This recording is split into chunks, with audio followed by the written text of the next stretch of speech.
my own has ended. That's when 2 or more Nigerians are gathered. The rest is history. I felt comfortable.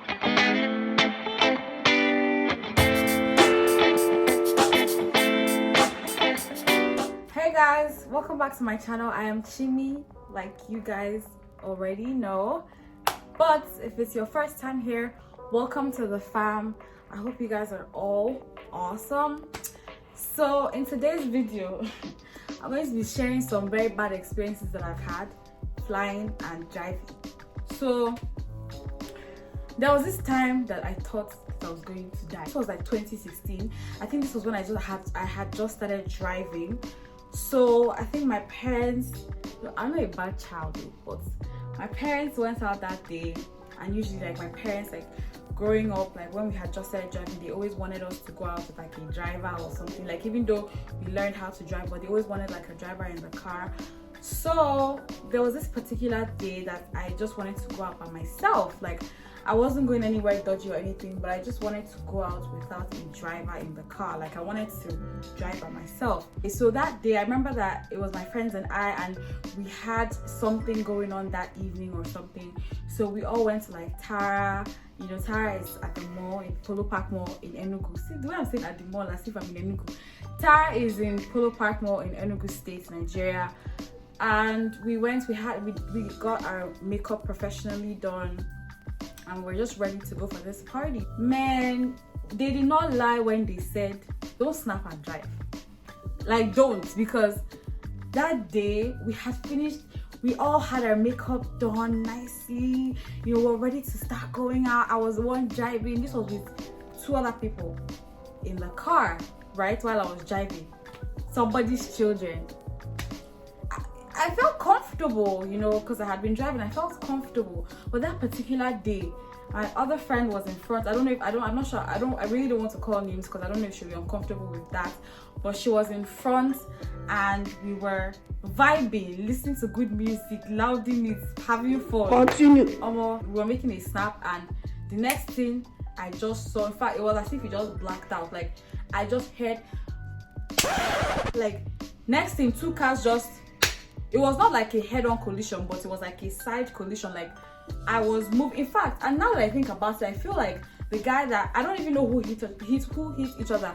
All I know is that the 2 cars hit each other, and I feel like it was the person on the right-hand side that was at fault, because it was a straight road, and on a straight road, I have the right to keep going straight. Whoever that's coming from like a street or whatever is supposed to wait for the road to be clear before joining the street. This was actually close to Ruban stores. I'm just like, hey, Mobe, my own has ended because my parents were not around. The driver was not there. I didn't know how I was going to start fixing the car. I didn't like. But guess what? Thankfully, right? When I came out of the car, right, there was no scratch on my car. If it like no, there was a little scratch, but it was so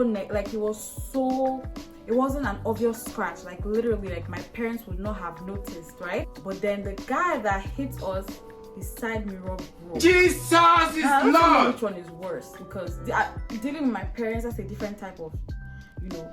But I was just like, Jesus, we were so confused that day. We didn't know what steps to take next or anything. But luckily for all of us, we had finished dressing up, had our makeup done nicely. So this guy just comes out. He was about to just start shouting, then all of us just come down with our heels, and he's just looking like, oh my god, see all these fine girls. I'm not trying to like, no, I'm being dead ass serious. Like I know that if I was a guy, like I know that for sure he would have made me pay for something, or he would have made me to repair something in his car, or just, you know, like it would have been a hassle. It would have been like tug of war, would have been trying to you know, defend each other, saying who is right and who is wrong, stuff like that, just making a scene on the road. But he just saw us, 3 of us, we pulled out correct and everything, and he was just like, he just allowed us to go like that, as in uncle's side mirror was broken.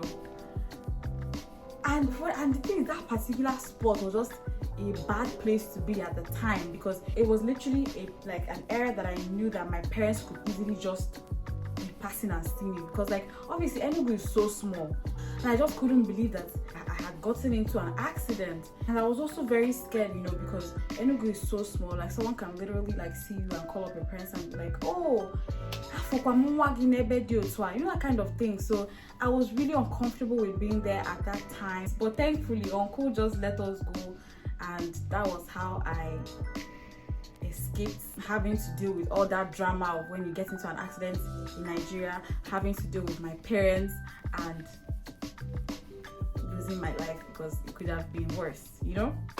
But yes guys, that's what happened. So I definitely say don't snap and drive. Like, don't do it. Like, that is very risky. It could have been worse. If it was like a head-on collision, bro, it would have been a wrap. So don't snap and drive. Then the second experience I had was when I was flying. Like, for me, I thought it was over at that point. I really don't want to mention the airline, because at least they compensated us, and you know, it's in the past. I'm not going to mention the name of the airline, but I was going from America to Europe, right? We had taken off, right? And 20 minutes into the flight, the pilot announces that we're going to land back in Atlanta, that there was a technical issue. Hey, good. You know, there's a difference between turbulence. There's a difference between like when it's a weather issue and when it's a technical issue. At that point, I just said firing prayer. I don't know, it was like a 360 degrees, like the way, like it just happened, like it was just an involuntary action for me. Like I started firing prayers. Because I was really scared at that point, like, and there was no Wi-Fi on board. There was no way that I could have reached out to like my family members to say goodbye, or like I was so scared. Like, a technical issue, bro, is something you really don't want to play with, you know. And the thing is that I was not looking at the screen, right? I was looking at the flight time, and I saw that, you know, we had just been in the air for like 20 minutes. So we should have landed in exactly 20 minutes, right? But it was as if, you know, the time kept on increasing. The time to land kept on increasing from 20 minutes to go up to 26 minutes, go up to 32 minutes. Like, at that point, I was scared. And the thing is that the plane, like, the pilot was speeding like 3 times the normal speed rate or whatever. Like bro, it was, God, every time I think about it, I even get goosebumps, because the speed, like, it was like he was running to go and land, and there was no nearby airport or anything to just land. Because we were like 20 minutes away, he was just like, okay, let's go back and land in Atlanta, right? I don't know, thank God he didn't land in water, because that would have been a different story. Eventually we made it back to Atlanta, which I'm so grateful to God for. But immediately we got to the runway, immediately the tires got to the runway, bro, the plane eject. Like, the plane couldn't move again. Like, you know how you like tow cars, right? Our plane was towed to the gates. That's how bad the issue was. So whenever I think about it, I'm just like, God, like, you know why you minister to that pilot to land when to turn as soon as he did? Because maybe if we had spent more time in the air, or if we had just kept on going, thinking like, oh, okay, like, it'll be fine, the story could have been different. I don't know, but I'm just super thankful to God, because that was a really horrible experience. And immediately we landed, we saw fire trucks, like, because the engine says smoking up. Hey, when I looked through my window and I saw this smoke, I was just like, I just took a minute to just reflect on my life, because I couldn't believe what was just happening. Like, a fire truck was coming to try. I don't know whether something was about to catch fire. I don't know what it was, but all I know is that I saw fire trucks waiting for us, and the plane could not move again.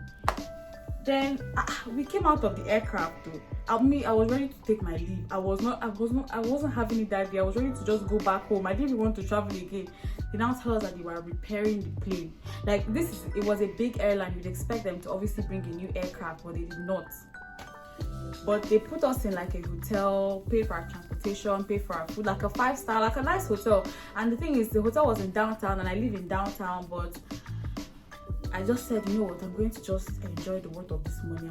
I'm not going home. I'm just going to relax and try to get over what just happened to me, you know. then I obviously, like, when with your Nigerian sisters, when 2 or more Nigerians are gathered, the rest is history.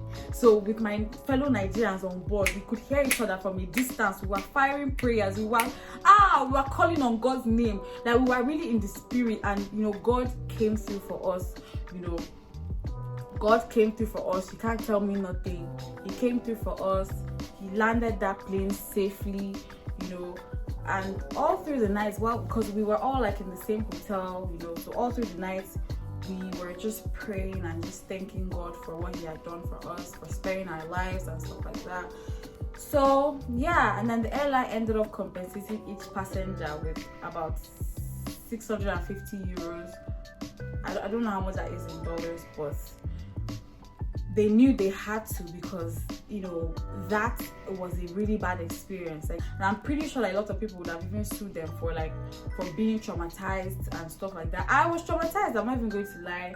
I was really traumatized. It took me a while to get over it. I started having fear of flying, like literally when the plane is about to take off, my legs start shaking like I've never traveled in my life, that type of thing.